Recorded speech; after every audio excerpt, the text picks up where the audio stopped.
Сәлем достар, бүгін сіздермен бірге ең қарапайым жолмен дайындалатын шоколадты пирог дайындаймыз.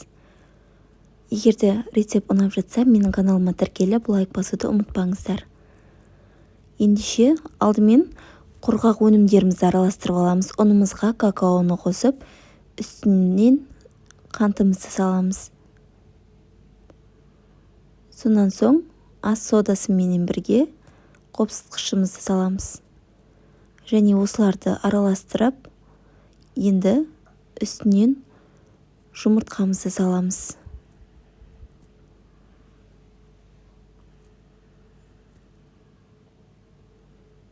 Сүтімізді құямыз. Сұйық майымызды құямыз.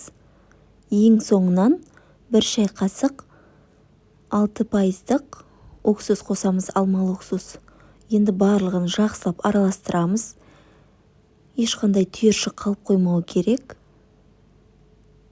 Ешқандай да миксерді қажет етпейді. Міне осындай сұйық масса пайда болады бізде. Алдын ала духовкамызды қыздырып қоямыз. Енді формамызды осылай майлап аламыз. Өздеріңізге ыңғайлы формаға құйып аласыздар. Тестімізді құямыз. Барлығы тегіс пісу үшін осылай ұрғылаймыз. Енді қызып тұрған пешімізге саламыз. Міне біздің пирогымыз дайын болды. Осылай көтеріліп піседі. Тексеріп қарау үшін осылай таяқшаны пайдаланамыз. Міне құрғақ, көріп тұрғандарыңыздай. Мен үстінен шоколадты ертіп құйдым.